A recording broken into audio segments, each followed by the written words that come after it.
Hello दोस्तों, कैसे हैं आप? बहुत अच्छे होंगे। मैं सर प्रदीप यादव। हम पढ़ रहे हैं मेंसुरेशन, उसी को आगे बढ़ाते अपनी क्लास स्टार्ट करते हैं। चलते हैं आज के पहले क्वेश्चन पर। पहला क्वेश्चन ध्यानपूर्वक रीड करेंगे। देखिए, पहला क्वेश्चन कहता है भुजा P का एक वर्ग लिया जाता है। इसका मतलब एक वर्ग लिया जाता है जिसकी भुजा कितनी है? P है। क्योंकि वर्ग की प्रत्येक भुजा क्या होती है? बराबर होती है। इस वर्ग से एक आयत इस प्रकार काटा जाता है, तो इस वर्ग से क्या काटा जाता है?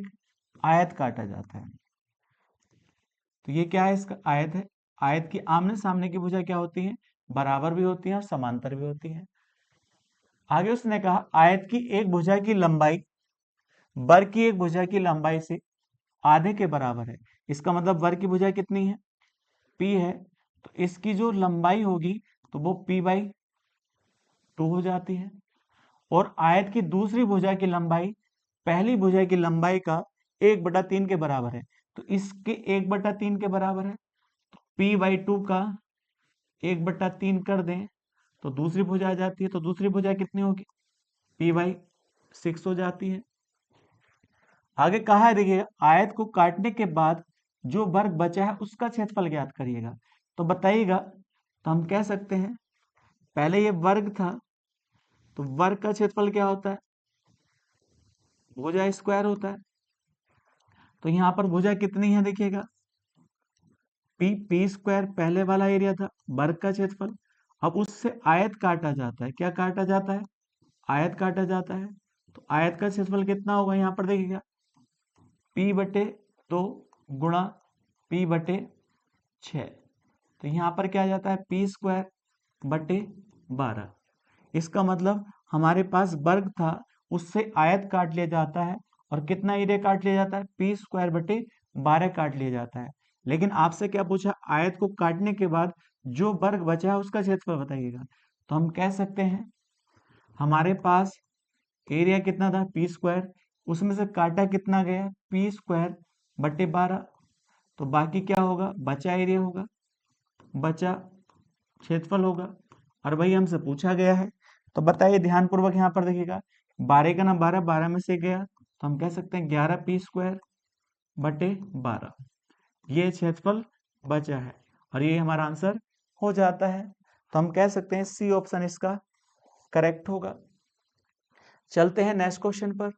नेक्स्ट क्वेश्चन कहता है एक आयत की लंबाई और चौड़ाई का अनुपात 3:2 है।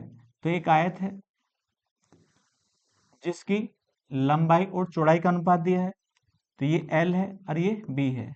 और दोनों का अनुपात कितना है? 3:2 है। तो ये 3 होगा तो ये 2x होगा, हमने मान लिया है। क्योंकि x x कटेगा तो रेशियो तो वही रहेगा। आगे उसने कहा यदि इस आयत की लंबाई 25% बढ़ा दी जाए, तो बताइएगा इस आयत की लंबाई बढ़ा दी जाए तो जो लंबाई थी कितनी थी? 3x है। तो 3x से कितनी बढ़ा दी जाती? 25%। तो हम कह सकते हैं 100 से 125 कर दी जाती है। अब 25 से डिवाइड करें, ऊपर 5 आएगा, नीचे 4 आ जाता है। तो हम कह सकते हैं इसकी लंबाई कितनी हो जाती है? 15/4x हो जाती है। और चौड़ाई नियत रहती है। नियत रहने का मतलब जितनी पहले थी उतनी अब रहती है, तो 2x थी। तो बताओ पहले क्षेत्रफल कितना था? तो हम कहेंगे लंबाई गुणा चौड़ाई। तो हम कह सकते हैं यहाँ कितना क्षेत्रफल होगा? 6x²। अब क्षेत्रफल कितना है देखिएगा? तो 15x/4 गुणा 2x। तो जैसे इसे डिवाइड करेंगे कितना आएगा? 15/2x हो जाता है। और इसको हम कितना लिखेंगे? 7.5x²। इसका मतलब आयत का क्षेत्रफल कितना हो जाता है? 7.5x² हो जाता है। और पहला कितना था? 6x² था। अब इसने कहा तो आयत का क्षेत्रफल 24 मीटर स्क्वायर बढ़ जाता है। तो हमारे हिसाब से कितना बढ़ा है? तो हम कह सकते हैं पहले कितना था? आयत का क्षेत्रफल 6x² था। और 6x² से कितना हो जाता है? 7.5x² हो जाता है। तो कितना एरिया बढ़ा है? 1.5x² बढ़ा। लेकिन सवाल में कितना बढ़ा है?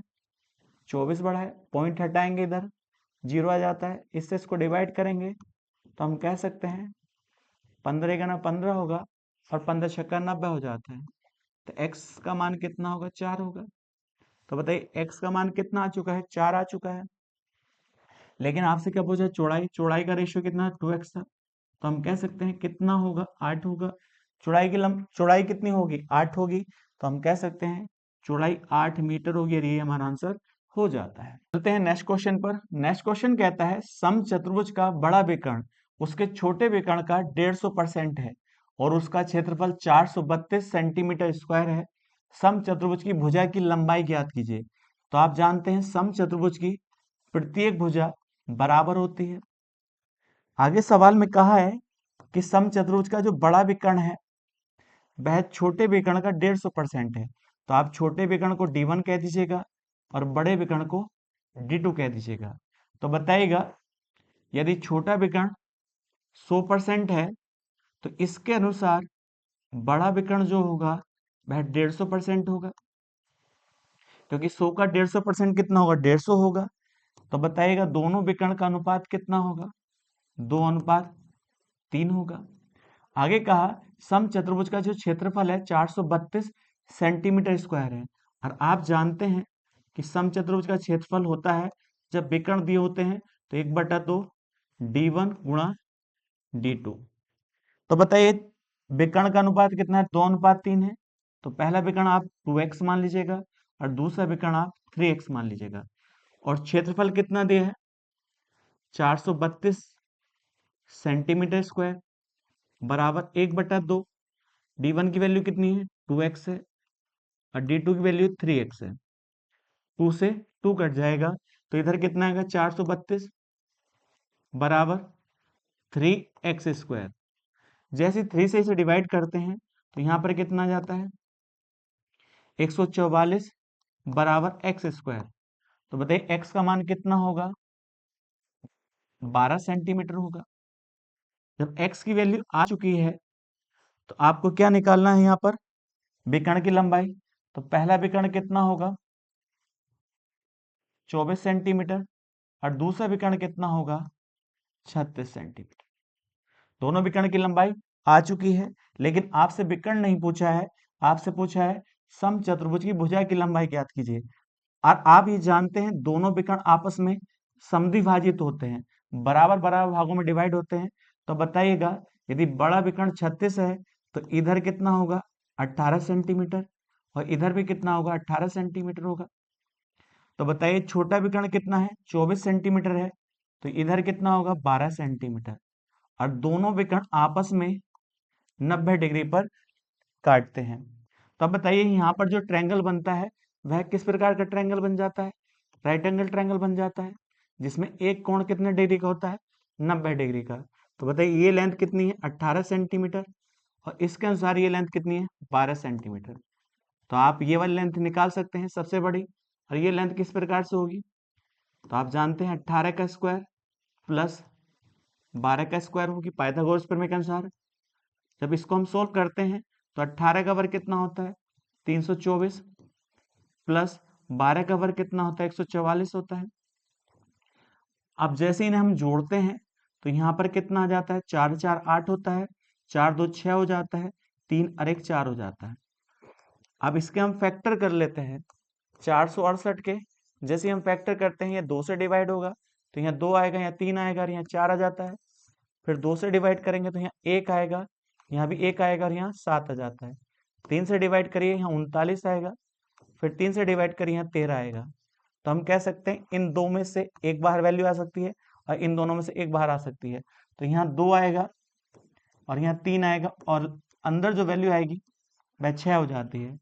तो बताइएगा ये कितना होगा, 6 रूट यहाँ पर कितना हो जाता है, तो ये 13 है।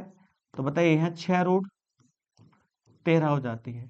तो यह क्या आती है, समचतुर्भुज की भुजा की लंबाई आती है। तो बताइए समचतुर्भुज की भुजा की लंबाई क्या होगी, 6 रूट 13, और ये हमसे पूछा गया है। तो ऑप्शन कौन सा सही होगा, सी ऑप्शन इसका सही हो जाता है।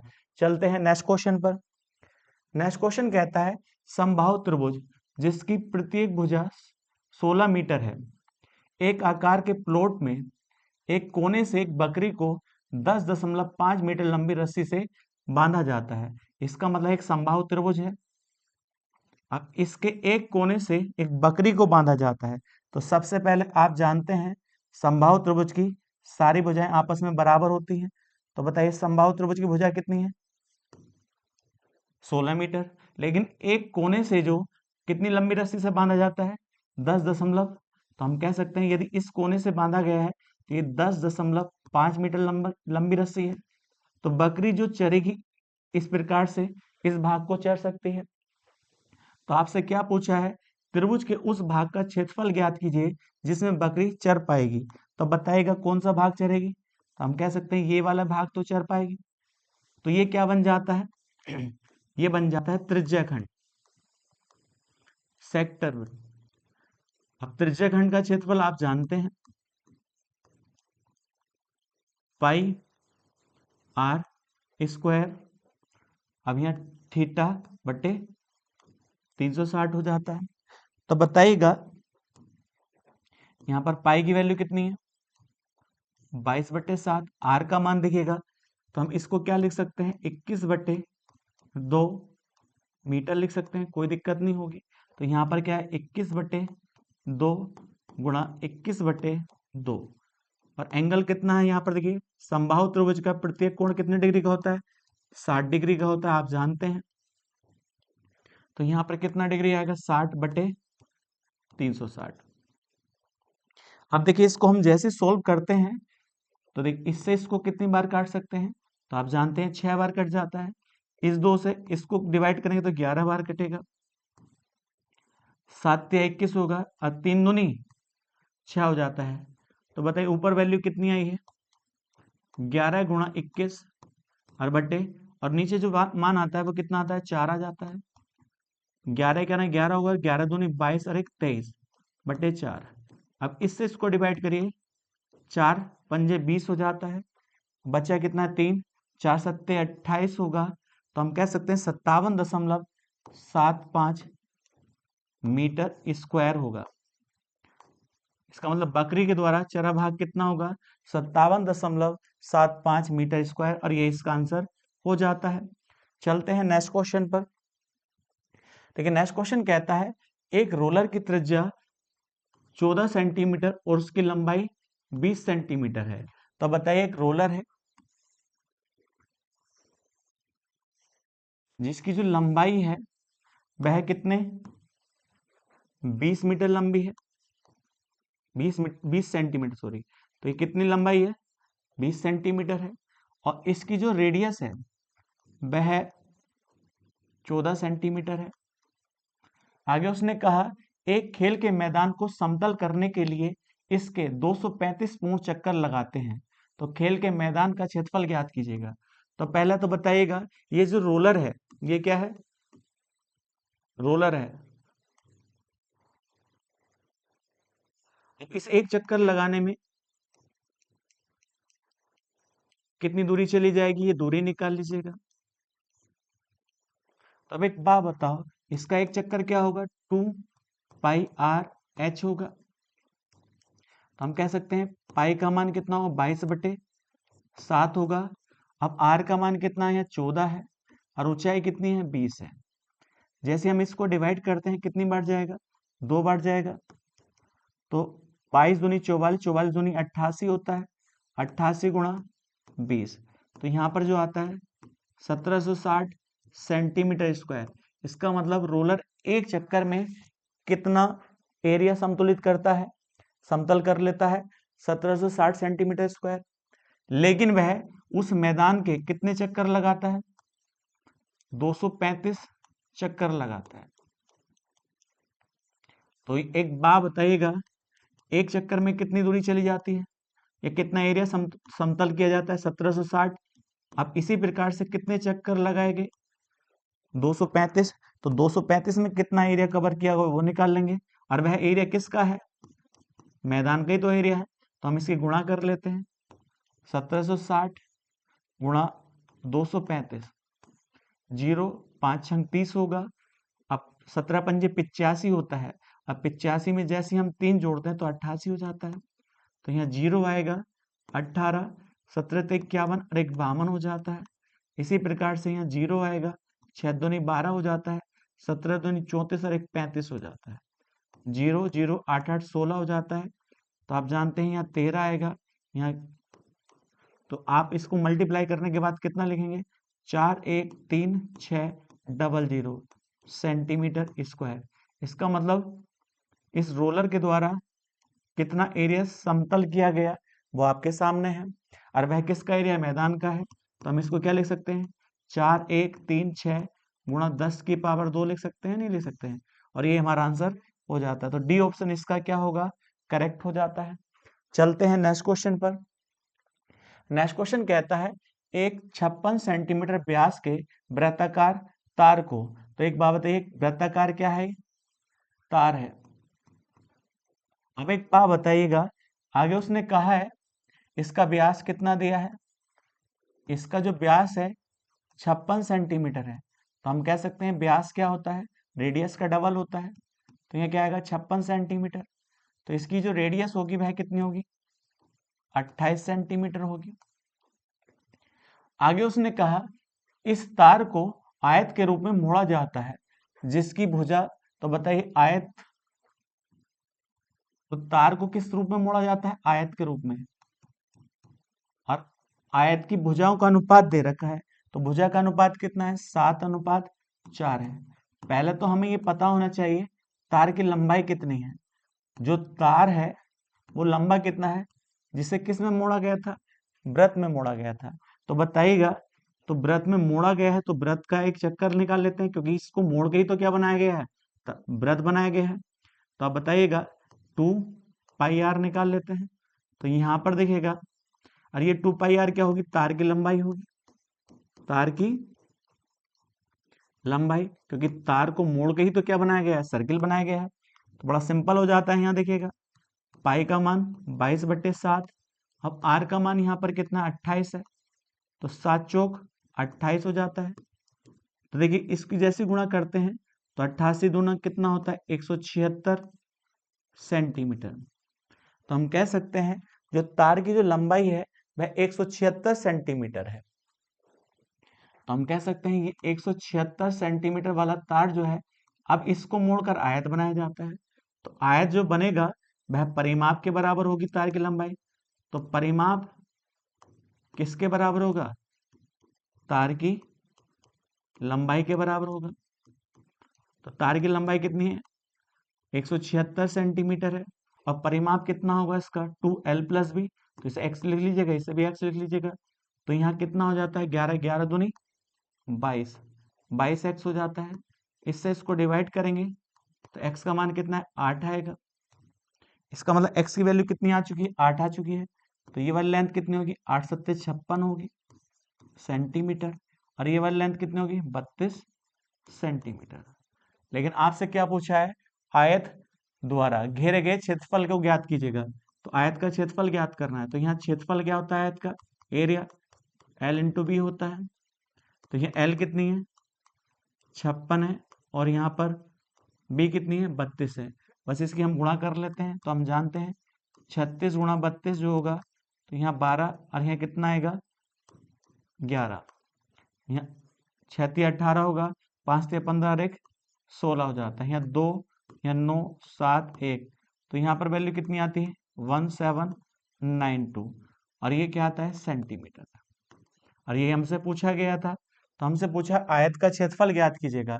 तो आयत का जो क्षेत्रफल होगा 1792, और यही हमारा आंसर हो जाता है। सिंपल सा क्वेश्चन है, किया जा सकता है। चलते हैं नेक्स्ट क्वेश्चन पर। देखिए नेक्स्ट क्वेश्चन कहता है 3 वृत्त जिनमें से प्रत्येक की त्रिज्या 4 सेंटीमीटर के बराबर है, केंद्र के रूप में एक समबाहु त्रिभुज के शीर्ष के साथ खींचे गए हैं। यदि त्रिभुज की प्रत्येक भुजा की लंबाई 8 सेंटीमीटर के बराबर है तो त्रिभुज के उस भाग का क्षेत्रफल ज्ञात कीजिए जो वृत्त के त्रिज्या खंड द्वारा कवर नहीं किया गया है। तो अब एक बात बताइएगा, 3 वृत्त है और तीनों के तीनों वृत्त समान त्रिज्या के हैं। बड़ा अच्छा क्वेश्चन है, एक ही लाइन का है। अब एक बात बताओ, ये पहले वृत्त का सेंटर, ये दूसरे वृत्त का, और ये तीसरे वृत्त का। अब इनके केंद्रों को मिलाने पर क्या बनता है? ये समबाहु त्रिभुज बनता है, इक्विलेटरल ट्रायंगल बनता है जिसकी सारी भुजाएं बराबर है।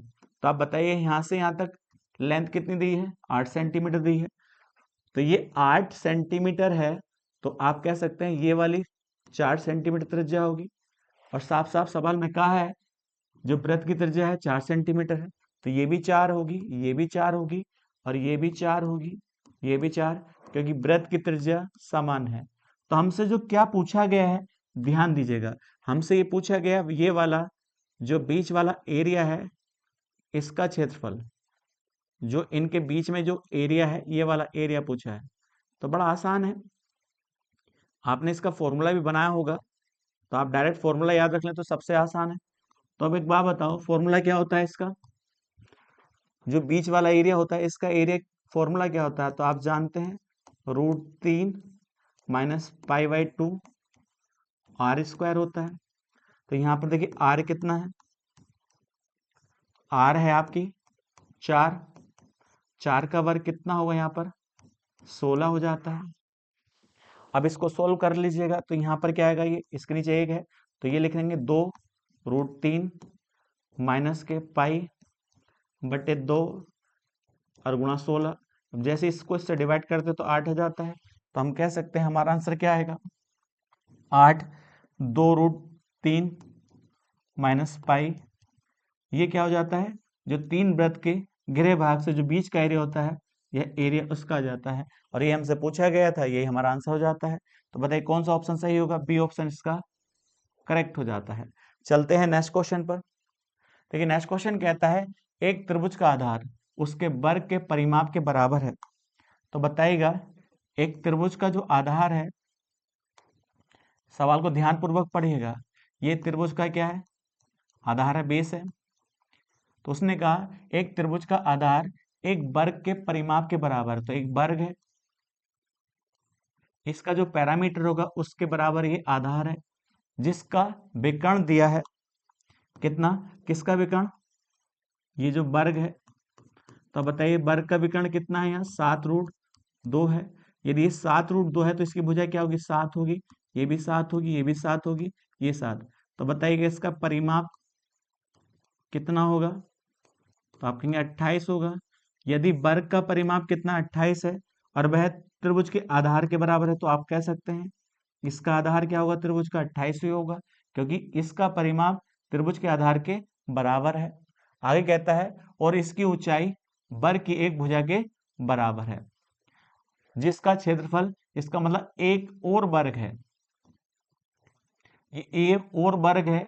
अब उसने कहा इसका क्षेत्रफल कितना है, 169 सेंटीमीटर स्क्वायर है, और इस वर्ग के अनुसार इस त्रिभुज की क्या है, ऊंचाई है, ये त्रिभुज की क्या है, इसकी ऊंचाई है। तो ध्यान पूर्वक देखिएगा, तो हम जानते हैं यहाँ पर देखिएगा इस वर्ग का क्षेत्रफल कितना है, 169 है। तो हम जानते हैं वर्ग का क्षेत्रफल क्या होता है, साइड स्क्वायर। तो इधर स्क्वायर, इधर जाकर स्क्वायर रूट होगा। तो इस वर्ग की साइड कितनी होगी, तो आप कहेंगे 13 सेंटीमीटर होगी, और जितनी इसकी साइड है इस त्रिभुज की उतनी ऊंचाई है, तो आप कह सकते हैं इसकी ऊंचाई कितनी होगी, 13 सेंटीमीटर। बड़ा अच्छा क्वेश्चन है, ध्यान पूर्वक पढ़ा जाए तो। अब बताइए, अब आपसे क्या पूछा, त्रिभुज का क्षेत्रफल। तो बताइए त्रिभुज का आधार भी पता है, ऊंचाई भी पता है। तो जब आधार पता हो और ऊंचाई पता हो तो क्षेत्रफल निकालना सबसे आसान है। ये किसका आएगा, त्रिभुज का क्षेत्रफल। तो कितना होगा, 1/2 आधार गुणा ऊंचाई होगी। तो बताइएगा आधार यहाँ पर कितना है, तो यहाँ आधार है 28 है, और यहाँ ऊंचाई कितनी है, यहाँ 13 है। तो इससे इसको डिवाइड करेंगे 14 आएगा। तो यहाँ 14 गुणा 13, तो आप जानते हैं 13 चौका 52 होता है। तो यहाँ जैसे गुणा करेंगे तो कितना आ जाएगा, 182, और यही हमारा आंसर जाएगा। तो त्रिभुज का क्षेत्रफल कितना होगा, 182 सेंटीमीटर स्क्वायर। बड़ा अच्छा क्वेश्चन है, कर सकते हैं। चलते हैं नेक्स्ट क्वेश्चन पर। देखिए नेक्स्ट क्वेश्चन कहता है एक आयत की लंबाई एक वर्ग की भुजा से 10 सेंटीमीटर अधिक है।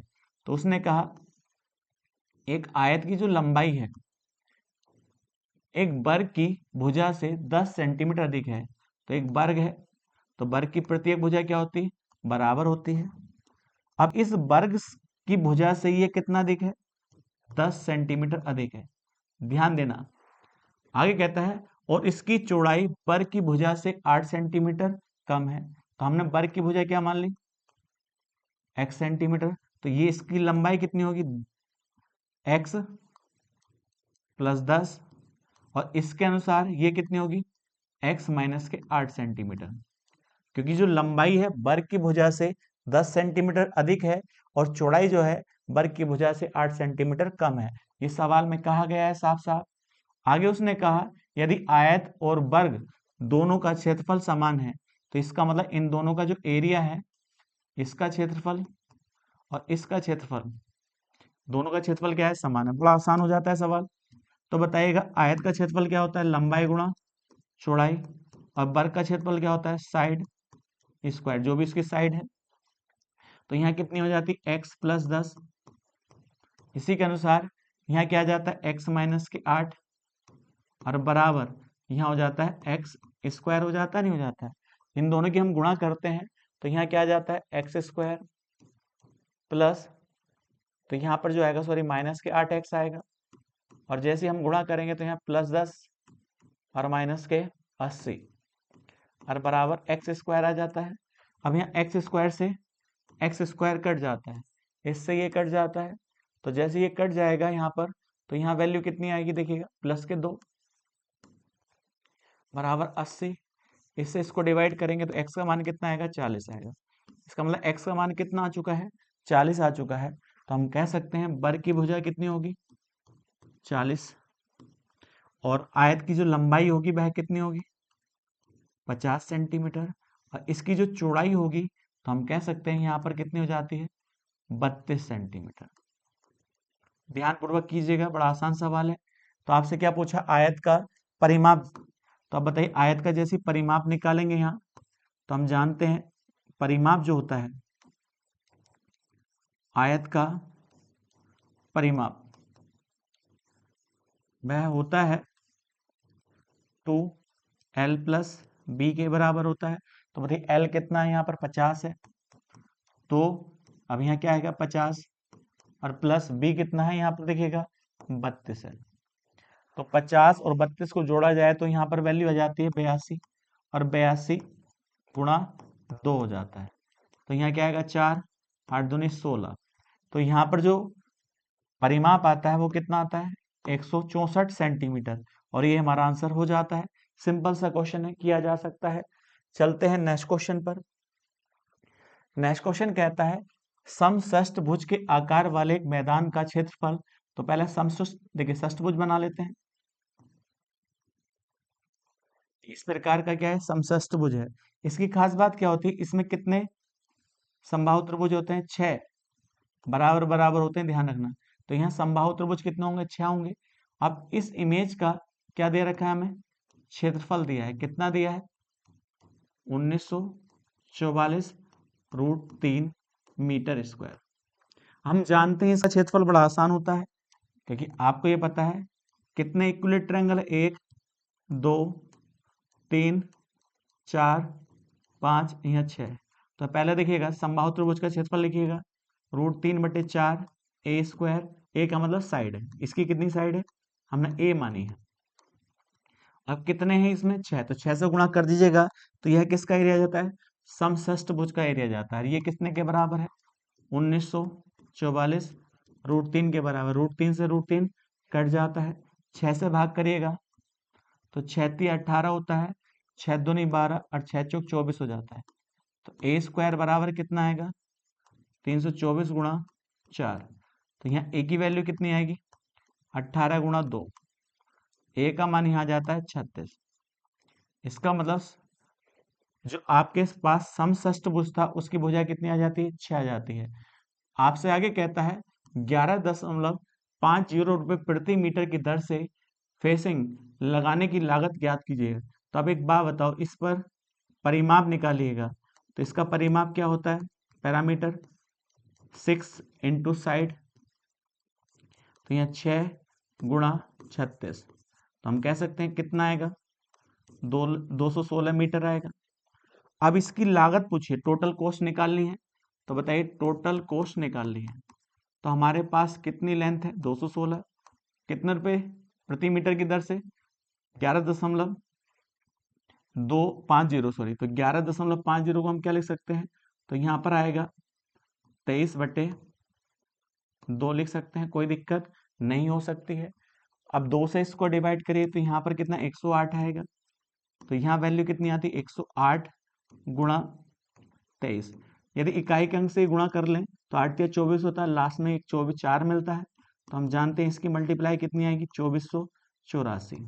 ये टोटल कॉस्ट आ जाती है समषष्ठभुज के आकार वाले मैदान पर क्या करने पर, फिशिंग करने पर। तो अब यही हमारा आंसर हो जाता है, तो इसका डी ऑप्शन इसका करेक्ट होगा। चलते हैं नेक्स्ट क्वेश्चन पर। नेक्स्ट क्वेश्चन कहता है यदि समद्विबाहु समकोण त्रिभुज की परिधि, तो अब एक बात बताओ, समद्विबाहु मतलब दो भुजाएं बराबर भी होनी चाहिए और वह समकोण भी होना चाहिए, तो ये 90 भी होना चाहिए और ये दो भुजाएं आपस में बराबर भी होनी चाहिए। यदि ये दोनों भुजाएं बराबर होंगी तो बहुत आसान है, ये x है तो ये भी कितना होगा x होगा, ये x तो पाइथागोरस प्रमेय के अनुसार ये कितना होगा, तो हम कह सकते हैं x√2 होगा। तो परिमाप इसका परिधि कह दीजिए, परिमाप कह दीजिएगा, पैरामीटर कह दीजिएगा।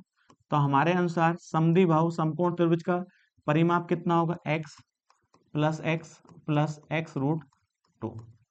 लेकिन सवाल में कितना दिया है 8√2 + 1 दिया है। देखिए यहाँ पर सिंपल से गुणा भाग बन जाती है, तो इन्हें जोड़ेंगे तो 2x प्लस x√2 बराबर 8√2 + 1 हो जाता है। अब एक बात बताओ, यदि मैं इसमें से कितना कॉमन कर लूं, x कॉमन कर लूं, तो यहाँ कितना आएगा 2 + √2। अब एक छोटा सा देखिए यहाँ डाउट ना हो तो बहुत आसान है, यदि √2 से ऊपर मल्टीप्लाई कर दूं मैं, तो नीचे √2 से डिवाइड कर दूं तो आसान है। जैसे √2 से मल्टीप्लाई करूंगा 2 आ जाता है और ये क्या जाएगा √2 हो जाता है। अब आपको लगेगा सामने वाली वैल्यू एकदम साफ साफ ये डिवाइड हो जाती है, तो यहाँ क्या आएगा x का मान कितना आएगा 8/√2 और इसको हम इससे √2 से डिवाइड करें तो क्या आएगा 4√2, ये तो हो जाता है। तो अब बताइएगा x का मान कितना आएगा 4√2 हो जाता है। तो आपसे क्या पूछा है विकर्ण की लंबाई, ये वाले विकर्ण की लंबाई पूछी है, तो x का मान कितना है 4√2, तो 4√2 की गुणा किससे करें हम √2 से, तो रूट कर्ण सेम है हट जाएगी, तो 4 × 2, तो हम कह सकते हैं कितना आएगा 8 सेंटीमीटर, और ये हमारा आंसर हो जाता है। तो यहाँ कितना होगा इसका 8 सेंटीमीटर इसका सही आंसर हो जाता है। चलते हैं नेक्स्ट क्वेश्चन पर। एक नेक्स्ट क्वेश्चन कहता है यदि ABC के भुजा, तो त्रिभुज ABC है, यहाँ त्रिभुज A है, B है और यहाँ C है। M त्रिभुज ABC के भुजा BC का मध्य बिंदु है, इस पर एक मध्य बिंदु है, तो जैसे ये मध्य बिंदु को शीर्ष बिंदु से मिलाएंगे तो ये क्या बन जाती है माध्यिका, मीडियन बन जाती है। और आप जानते हैं माध्यिका जो होती है त्रिभुज को बराबर बराबर हिस्सों में बांटती है, जितना एरिया इधर होगा उतना एरिया इधर होगा। तो आपसे क्या पूछा है, आपसे पूछा है ABC का क्षेत्रफल ज्ञात कीजिएगा, और आपको जो क्षेत्रफल दे रखा है ABM का, तो इस वाले का एरिया कितना दिया है 18। तो हम जानते हैं इसका 18 है तो इसका भी क्या होगा 18, क्यों, क्योंकि ये AM जो है माध्यिका है, मीडियन है, और मीडियन जो होती है त्रिभुज को बराबर दो हिस्सों में डिवाइड करती है। तो ये 18 तो ये भी 18, तो त्रिभुज ABC का जो क्षेत्रफल होगा, ABC का जो क्षेत्रफल होगा वह कितना होगा 36 सेंटीमीटर स्क्वायर होगा, और ये हमारा आंसर हो जाता है। सिंपल सा क्वेश्चन है, किया जा सकता है। चलते हैं नेक्स्ट क्वेश्चन पर। देखिए नेक्स्ट क्वेश्चन कहता है यदि किसी आयत का परिमाप 50 इकाई है, तो आयत का परिमाप जो है, तो आयत में आप जानते हैं लंबाई चौड़ाई होती है। अब ये लंबाई है और ये चौड़ाई है, और इसका पैरामीटर कितना दे रखा है 50 दे रखा है, और इसका क्षेत्रफल 150 वर्ग इकाई है। तो बताइएगा परिमाप कितना होता है 2L + B, और बराबर कितने हैं यहाँ पर 50 के, 2 से इसको डिवाइड करिएगा तो यहाँ पर कितना आएगा L + B बराबर यहाँ कितना हो जाता है 25 हो जाता है। और आप जानते हैं इसका एरिया भी दिया है, तो एरिया कितना होता है क्षेत्रफल बराबर होता है लंबाई गुणा चौड़ाई, और लंबाई और गुणा चौड़ाई एरिया होता है, एरिया दे रखा है L × B का मान कितना दिया है 150। तो बड़ा आसान हो जाता है, या तो आप इसे फॉर्मूले से कर लीजिए या सोच लीजिएगा कि दो भुजा को जोड़ूं तो 25 आना चाहिए और उनके गुणा करा जाए तो कितना आना चाहिए, 150 आना चाहिए। इसका मतलब ये जो दोनों संख्याएं वह गुणा करके 150 बनाई होंगी, तो इसका मतलब 150 में दोनों फैक्टर होंगे। तो हम डिवाइड करते हैं, यहाँ कितना आ जाता है, 75 आ जाता है। 5 से डिवाइड करते हैं, यहाँ पर कितना आ जाता है, 15 आ जाता है। अब एक पाव बताओ, साफ साफ दिखाई देता है, 5 दूनी 10 और एक 15। इसका मतलब हम कह सकते हैं एक भुजा कितनी हुई, 15 हुई, और दूसरी भुजा 10 हुई, तो दोनों का मल्टीप्लाई कितने के बनाता है, 150 के। और इन दोनों का सम कितने के बराबर होता है, 50 के। तो हमसे क्या पूछा है, उसकी छोटी भुजा की लंबाई ज्ञात करी, तो छोटी भुजा कितनी होगी, 10 सेंटीमीटर। तो करने में कुछ भारी नहीं है, सिंपल सा क्वेश्चन है, किया जा सकता है। यदि आपको इसे फॉर्मूले से करना है तो आप ये फॉर्मूला लगा सकते हैं, एल माइनस बी का होल स्क्वायर बराबर एल प्लस बी का होल स्क्वायर, अब माइनस के 4LB। इससे क्या निकालेंगे आप, एल माइनस बी की वैल्यू निकालेंगे और एल प्लस बी की वैल्यू आपके पास है, दोनों से इक्वेशन सोल्व करेंगे तो एल और बी का मान निकल जाता है। आप इससे करना चाहते हैं इससे कर सकते हैं। चलते हैं नेक्स्ट क्वेश्चन पर। नेक्स्ट क्वेश्चन कहता है कागज की एक आयताकार सीट जो 88 सेंटीमीटर लंबी है, तो एक ध्यान दीजिएगा, एक आयताकार एक सीट है जो 88 सेंटीमीटर लंबी है। तो यहाँ लंबाई कितनी है सीट की, 88 सेंटीमीटर है और 11 सेंटीमीटर चौड़ी है। तो यहाँ सीट की चौड़ाई कितनी है, 11 सेंटीमीटर है। कागज की चौड़ाई के बराबर ऊंचाई का एक बेलन बनाने के लिए मोड़ा जाता है। इसका मतलब जो बेलन बनाया गया है उसकी ऊंचाई जो है वह चौड़ाई के बराबर है। तो इसका मतलब क्या है, यदि चौड़ाई ऊंचाई के बराबर है तो घुमाया किसे है, लंबाई को, मोड़ा किसे है, लंबाई को, क्योंकि जो मोड़ा जाएगा तो वह इसका क्या बनेगा, परिधि बनेगी, किसकी, सर्किल की। और जो घुमाया जाएगा, नहीं घुमाया जाएगा, वह ऊंचाई के बराबर होगा। तो उसने कहा है, साफ साफ दिखेगा, कागज की चौड़ाई के बराबर ऊंचाई का एक बेलन बनाने के लिए उसे मोड़ा जाता है। तो इसका मतलब क्या है, जितनी सीट की जो चौड़ाई है वह ऊंचाई में बदल गई, तो घुमाया किसे है, लंबाई को। यहाँ ध्यान दीजिएगा, लंबाई को घुमाया गया है, और जब वह घुमाया गया होगा तो ये इस रूप में आया होगा, ये ध्यान दीजिए। तो हम कह सकते हैं परिधि बराबर हो जाएगी कागज की लंबाई के, कागज की लंबाई के, क्योंकि घुमाया किसे है, लंबाई को घुमाया है। तो घुमा के क्या बना है, सर्किल बना है, सर्किल की क्या बनी है, परिधि बनी है। इस बात को ध्यान दीजिएगा। तो आप कह सकते हैं इसकी परिधि कितनी होती है, 2πr, और बराबर कागज की लंबाई कितनी है, 88। तो हम कह सकते हैं इसका मान क्या होगा, तो हम कह सकते हैं यहाँ पर 44/7, आर बराबर कितना हो जाता है, 88। इससे इसको डिवाइड करेंगे तो आर का मान कितना होगा, यहाँ 14 होगा। इसका मतलब जो बेलन बना है उसकी जो रेडियस आएगी वह कितनी आती है, यहाँ 14 आ जाती है। लेकिन आपसे क्या पूछा है, बेलन का आयतन, जो वॉल्यूम पूछा है। तो आप जानते हैं बेलन का आयतन कितना होता है, πr² h होता है। अब बताइए पाई की वैल्यू कितनी है, 22/7, आर का मान 14 है, तो 14 गुणा 14, और यहाँ कितना आ जाता है, 11। तो इससे इसको डिवाइड करिए, 7 दूनी 14 होगा। अब देखिएगा इसको हम इससे गुणा करें तो यहाँ कितना आएगा, 44 आएगा, और गुणा 14 गुणा 11। अब एक बात बताओ, जब इसकी इससे गुणा करते हैं तो यहाँ कितना आता है, 616, और गुणा 11, तो 11 छंग 66 होता है, 11 का ना 11, और 11 में 6 जोड़ेंगे तो कितना हो जाता है, 17 हो जाता है। अब 11 छंग 66, तो 66 में हम कितना जोड़ दें, तो हम कह सकते हैं 1, तो 67 हो जाता है। तो बेलन का जो आयतन होगा वह कितना होगा, 6776, और ये इसका आंसर हो जाता है। चलते हैं नेक्स्ट क्वेश्चन पर। नेक्स्ट क्वेश्चन कहता है एक मैदान समलंब चतुर्भुज के आकार का है। तो आप जानते हैं ट्रेपेजिज्म क्या होता है, जिसमें दो भुजाएं समांतर होती, बराबर नहीं होती हैं, समांतर होती हैं, और इसकी लंब की माप समान होती है। ये क्या है, इसका लंब है, परपेंडिकुलर है। आगे कहता है एक मैदान समलंब चतुर्भुज के आकार का है जिसकी समांतर भुजाएं 200 मीटर और 400 मीटर। तो ये कितने मीटर है, 200 मीटर है, और ये यहाँ से लेकर यहाँ तक कितने मीटर है, 400 मीटर है। आगे कहता है जबकि अन्य दोनों में से प्रत्येक भुजा 260 मीटर लंबी है। तो बताइएगा, तो हम कह सकते हैं ये वाली लेंथ कितनी है, 260 है, और ये भी कितनी है, 260 है। तो आपसे क्या पूछा है, इस मैदान का क्षेत्रफल। तो आप जानते हैं क्षेत्रफल क्या होता है, समलंब चतुर्भुज का ए बी सी और डी। तो आप जानते हैं समलंब चतुर्भुज का क्षेत्रफल क्या होता है, 1/2 समांतर भुजाओं का योग। तो समांतर भुजा कौन सी, A B plus C D, और गुणा किया जाता है ऊंचाई। तो अब एक बात बताइएगा, हमारे पास यहाँ ऊंचाई नहीं है, हमारे पास समांतर भुजाओं का तो मान है, हमारा ऊंचाई नहीं है। तो ऊंचाई निकालने के लिए आप क्या लगा सकते हैं, देखिएगा ये 200, तो आप कहेंगे यहां से लेकर यहां तक भी कितना होगा, ये 200 होगा। तो बताइए 200 है, तो इधर की लेंथ भी कितनी होगी, 100 मीटर, और इधर वाली लेंथ भी कितनी होगी, 100। तभी तो कितना टोटल लेंथ बनेगी, 400 बनेगी। तब इसमें ध्यान दीजिएगा, तो सिंपल सी बात बन जाती है, यदि आपने ट्रिपलेट बना होगा पढ़ा है, तो यहाँ कितना था ये 260 है, और यहाँ कितना है ये 100 है।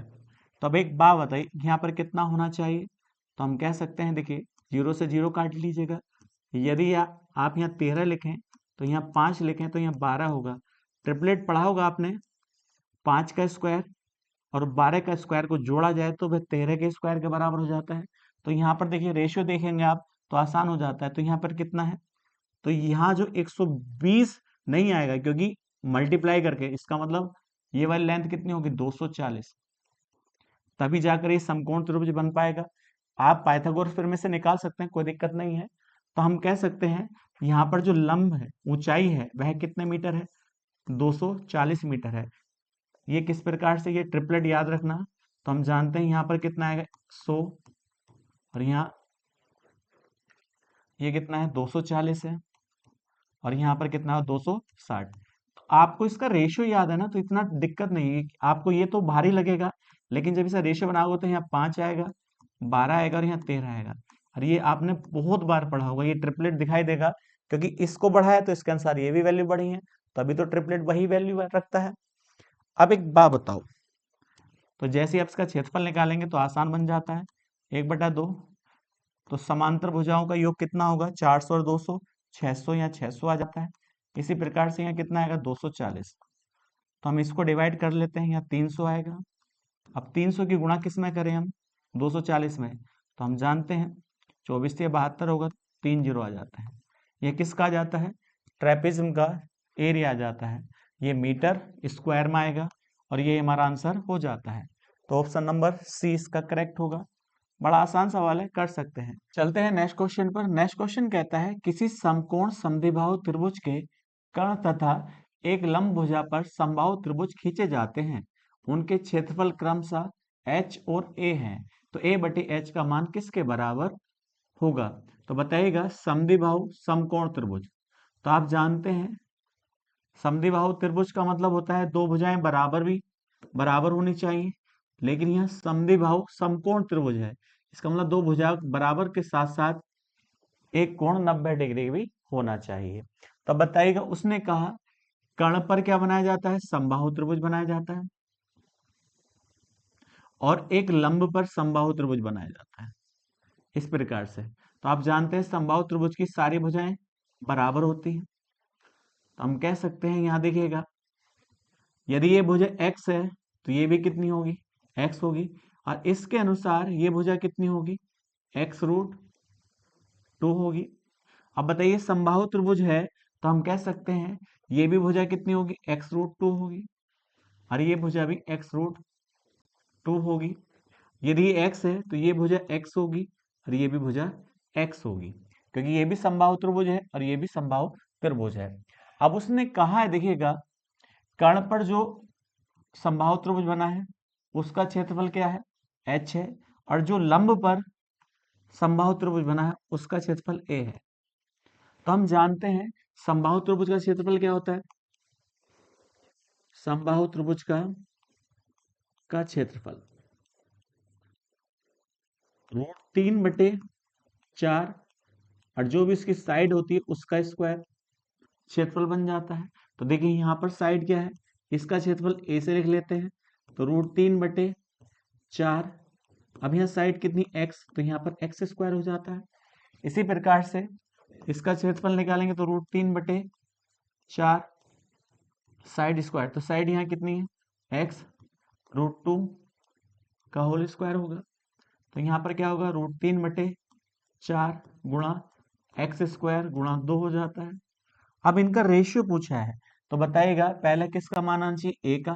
तो a का मान कितना है यहाँ पर, √3/4 x² होगा। ये किसकी वैल्यू है, a की वैल्यू है। अब बट्टे नीचे क्या है h, तो h का मान ये है, तो हम कह सकते हैं √3/4 गुणा x² गुणा 2। अब इससे ये वैल्यू कट जाती है, तो यहाँ पर कितना आएगा, 1/2, और यही रेशियो हो जाता है। तो हमसे इसी का मान पूछा है, तो हम कह सकते हैं बी ऑप्शन इसका करेक्ट हो जाता है। चलते हैं नेक्स्ट क्वेश्चन पर। देखिए नेक्स्ट क्वेश्चन कहता है उस त्रिभुज का क्षेत्रफल ज्ञात कीजिए जिसकी भुजाओं की माप 42 सेंटीमीटर, 36 सेंटीमीटर और 34 सेंटीमीटर है। तो बताइए एक त्रिभुज है, अब इस त्रिभुज की माप दी है 42 सेंटीमीटर, 36 सेंटीमीटर और 34 सेंटीमीटर।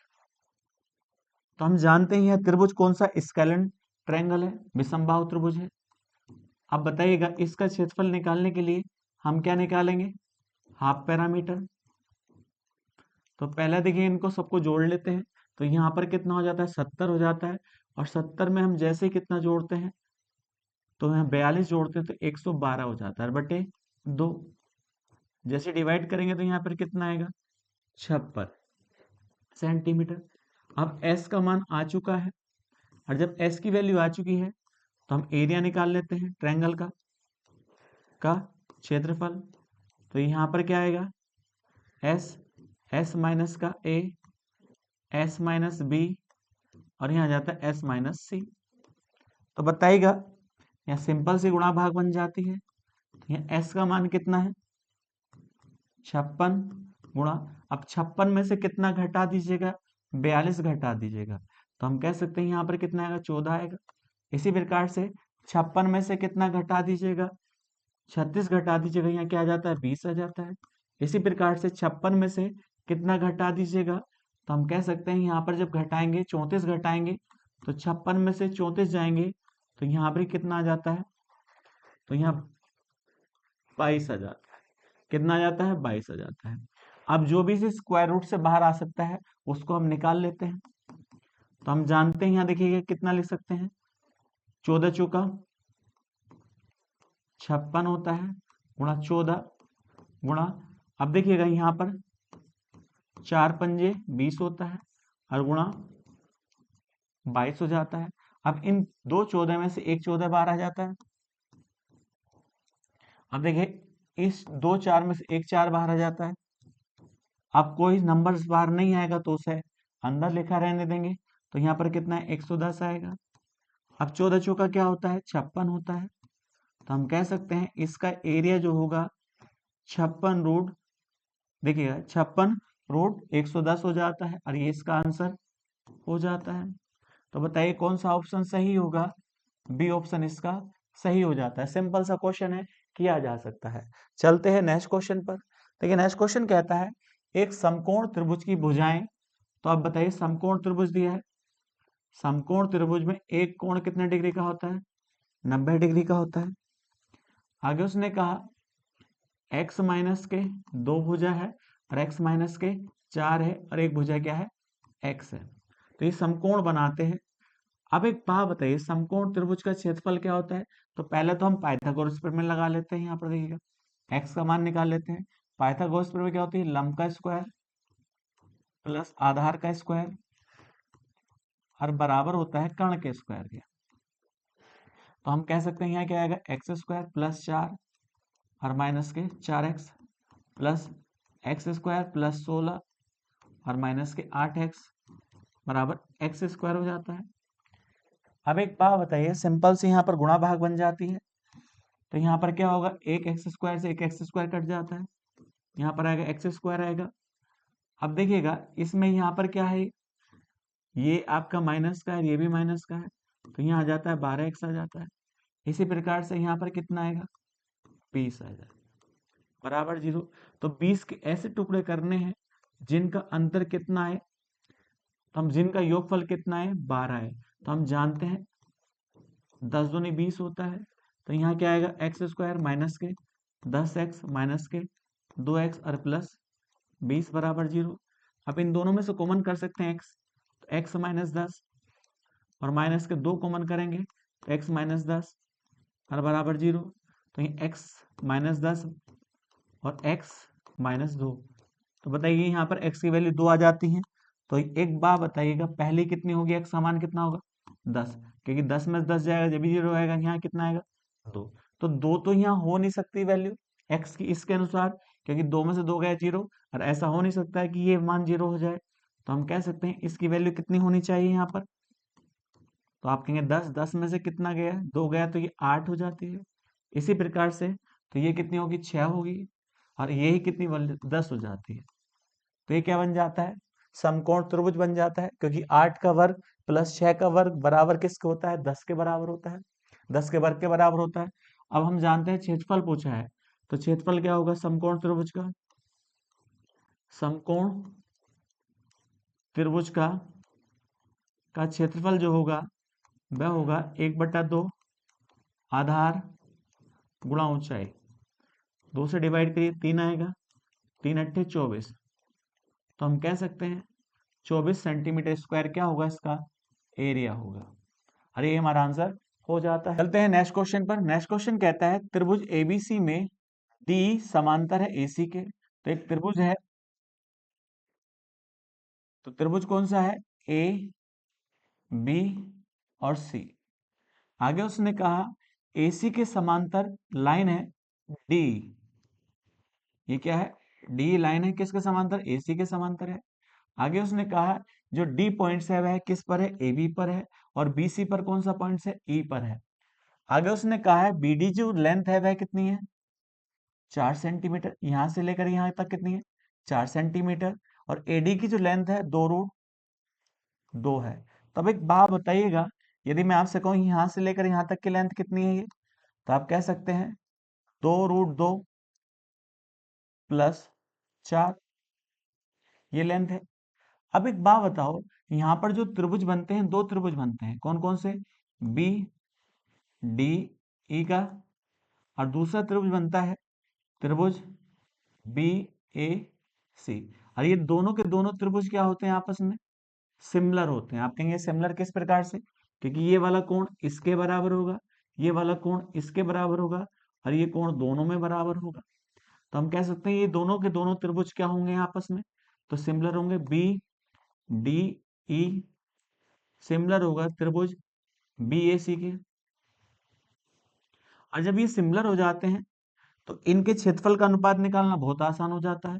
कैसे, तो हम कहेंगे त्रिभुज बी डी ई का क्षेत्रफल बटे त्रिभुज बी ए सी का क्षेत्रफल, इनकी संगत भुजा के स्क्वायर के अनुपात के बराबर होता है। तो इसकी संगत भुजा क्या है, 4 है, तो हम कह सकते हैं 4 का स्क्वायर होगा। अब इसकी संगत भुजा क्या है, तो आप कहेंगे यहाँ पर देखिए 2√2 प्लस 4 का स्क्वायर होगा। अब ध्यान पूर्वक देखिएगा, तो ऊपर तो वैल्यू कितनी आती है, तो ऊपर आ जाती है 4 का वर्ग कितना होगा, 16 होगा। इसी प्रकार से यहाँ पर क्या होगा, 4 दूनी 8 हो जाता है, और प्लस 16, और प्लस, तो दोनों की मल्टीप्लाई 8 8 दूनी 16, 16√2 हो जाता है। अब देखिएगा ऊपर वैल्यू आती है यहाँ पर 16, और नीचे जो आ जाती है वैल्यू, तो 24 प्लस 16√2। अब एक बात बताओ, डिवाइड कर सकते हैं यहाँ पर 8, तो 8 से डिवाइड करेंगे तो ऊपर 8 दूनी 16 होगा, और 8 को मन करेंगे तो यहाँ 3 होगा, और यहाँ आएगा 2√3 हो जाता है। तो दोनों का अनुपात आ चुका है। तो हम कह सकते हैं इसका क्षेत्रफल यदि 2 है, तो पूरे का क्षेत्रफल क्या होगा, 3 प्लस 2√3 होगा। अब हमसे क्या पूछा गया है, उसके अनुसार आप देखिएगा आंसर देंगे, यहाँ 2 होगा, देखिएगा ये वैल्यू कितनी होगी, 2 होगी, और ये भी 2 होगी। हमसे पूछा गया है त्रिभुज BDE का क्षेत्रफल। BD का क्षेत्रफल तो 2 है, और समलम चतुर्भुज, तो समलम चतुर्भुज का क्षेत्रफल निकालेंगे। तो आप बताइएगा समलम चतुर्भुज का क्षेत्रफल कैसे निकलेंगे। तो यहाँ पर क्या आएगा, समलम A, यहाँ DEC का क्षेत्रफल। तो आप कहेंगे ये किस प्रकार से निकलेगा, तो आप कहेंगे पूरे त्रिभुज का क्षेत्रफल।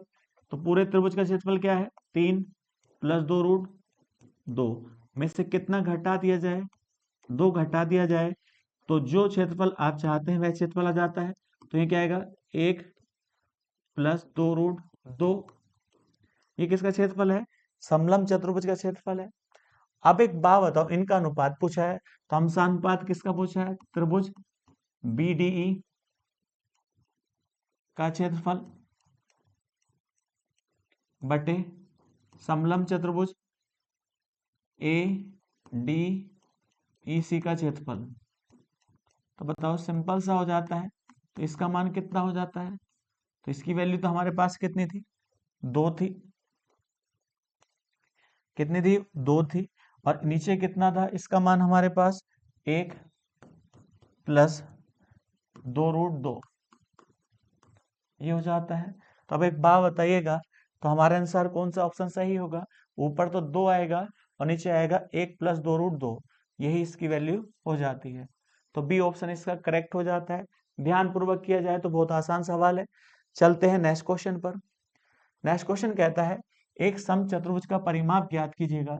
तो बताइएगा उसके विकर्ण दे रखे हैं। तो समचतुर्भुज क्या होता है, जिसकी सारी भुजाएं आपस में बराबर होती हैं। अब इसके विकर्ण दे रखे हैं, तो विकर्ण, समचतुर्भुज के जो विकर्ण होते हैं आपस में 90 डिग्री पे काटते हैं। तो पहला विकर्ण कितना है, 5 सेंटीमीटर, और दूसरा विकर्ण कितना है, 12 सेंटीमीटर। तब एक बात बताओ, हमसे क्या पूछा है, परिमाप।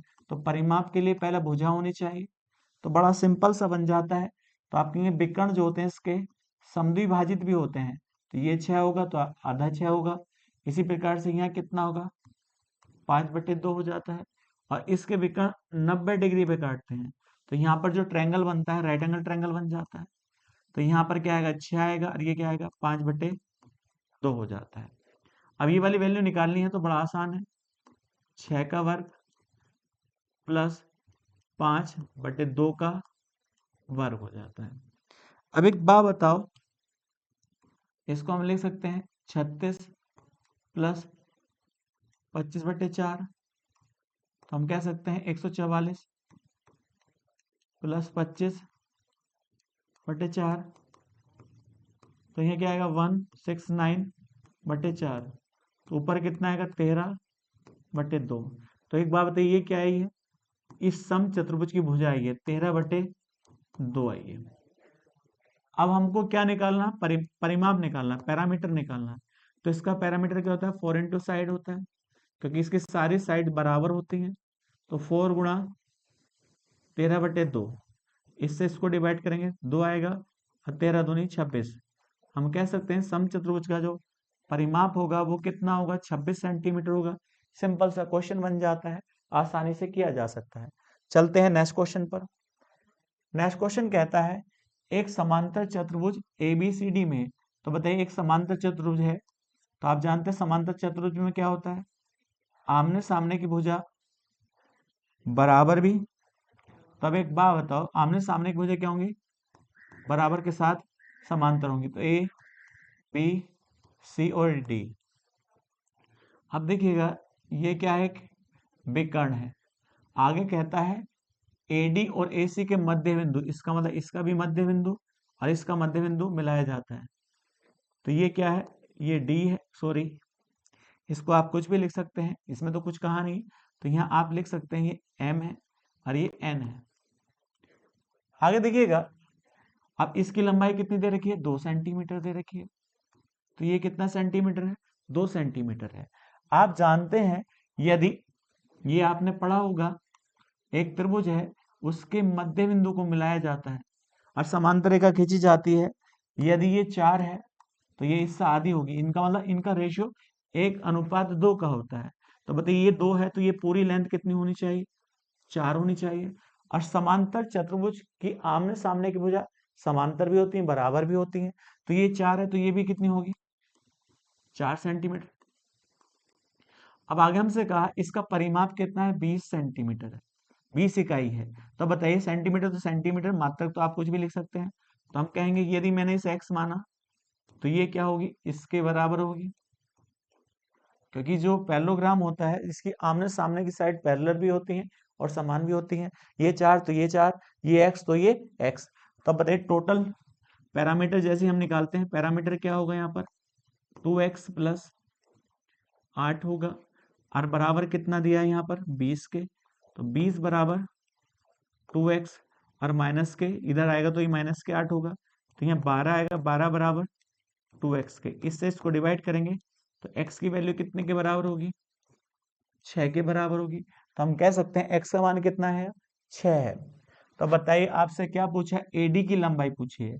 तो एडी की लंबाई कितनी होगी? यहाँ से यहाँ तक 6 होगी, और ये हमारा आंसर हो जाता है। बड़ा अच्छा क्वेश्चन है, किया जा सकता है। चलते हैं नेक्स्ट क्वेश्चन पर।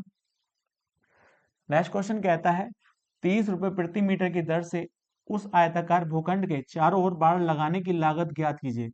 तो बताइए 30 रुपए प्रति मीटर की दर से बाड़ लगानी है, जिसका क्षेत्रफल कितना है? 100 मीटर स्क्वायर है। तो बताइएगा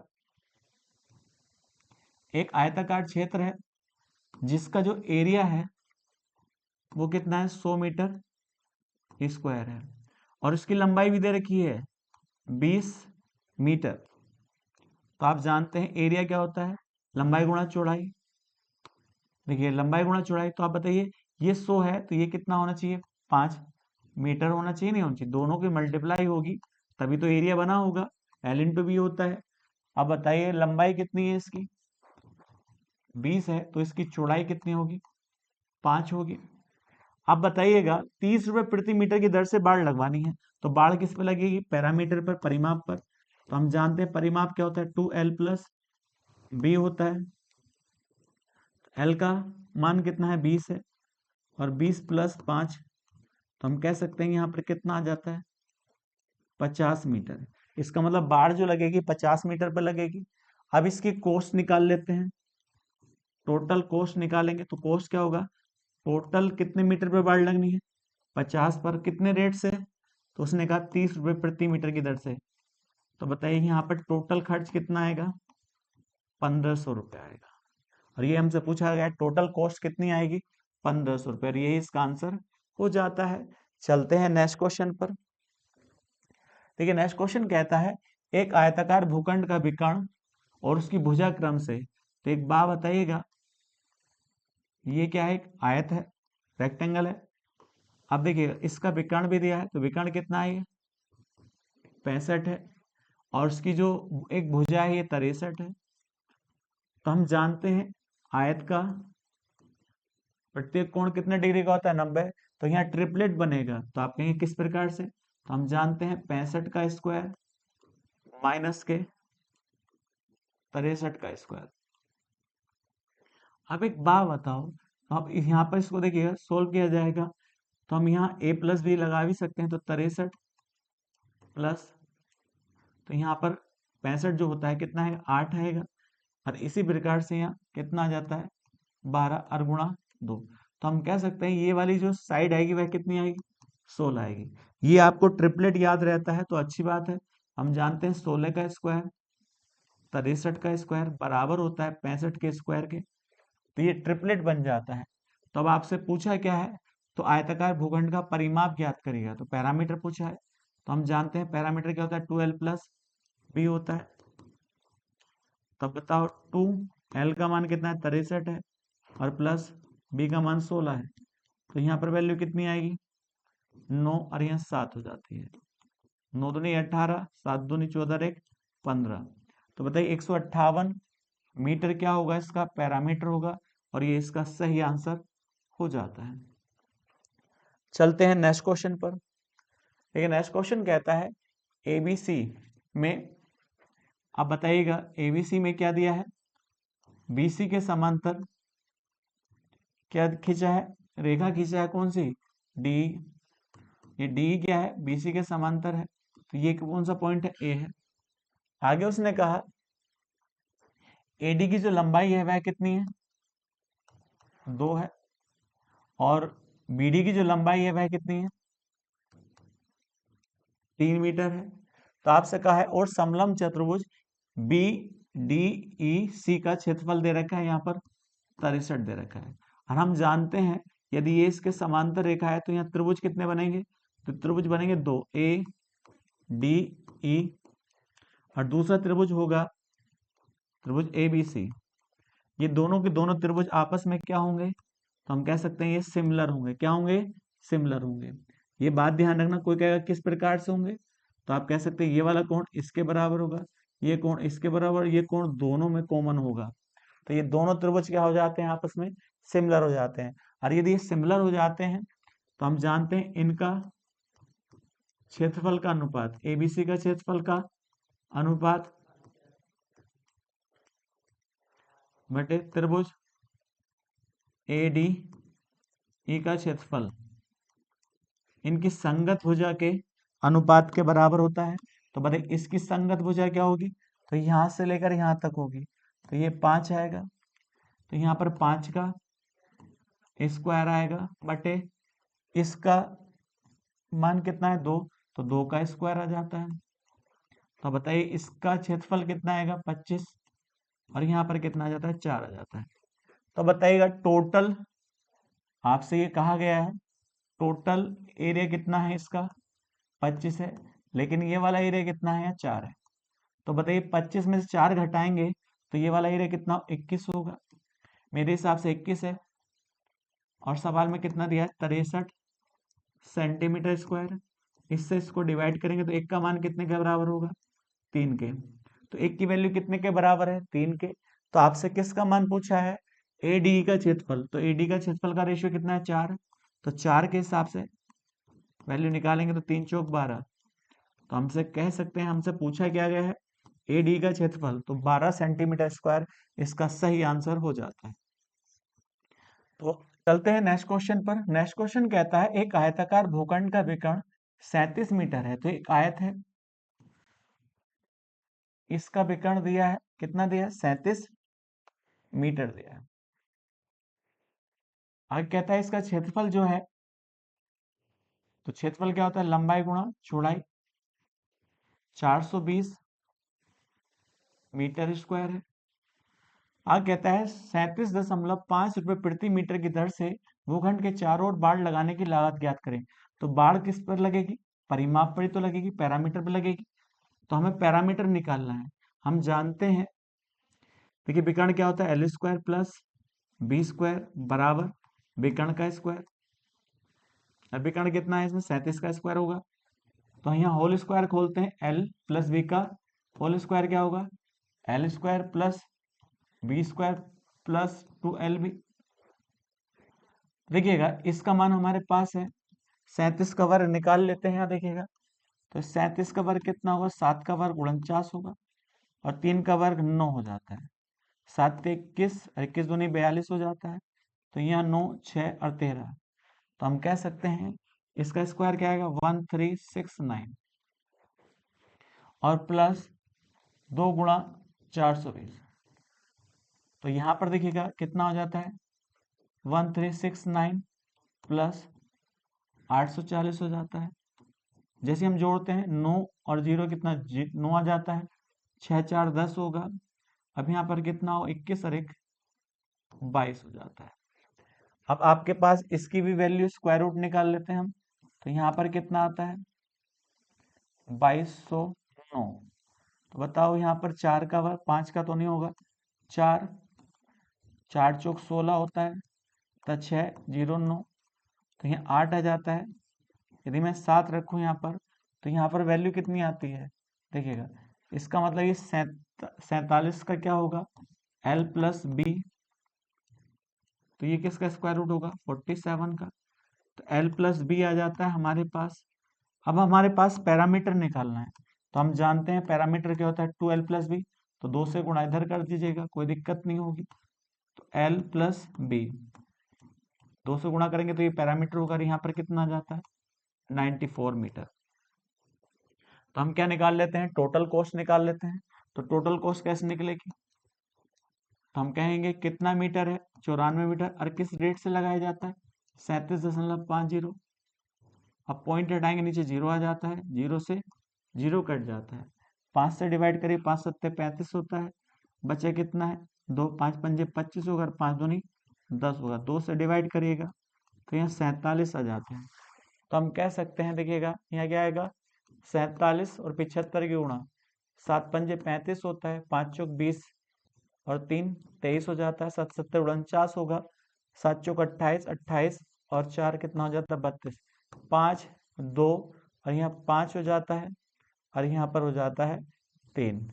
तो आप कितना आना चाहिए, तो दोनों की मल्टीप्लाई करेंगे तो 35-25 रुपये कॉस्ट आएगी टोटल, और ये हमारा आंसर हो जाता है। सी ऑप्शन इसका करेक्ट होगा। यह आज की वीडियो का लास्ट क्वेश्चन है। नेक्स्ट वीडियो में नेक्स्ट क्वेश्चन के साथ मिलते हैं। आज के लिए इतना ही।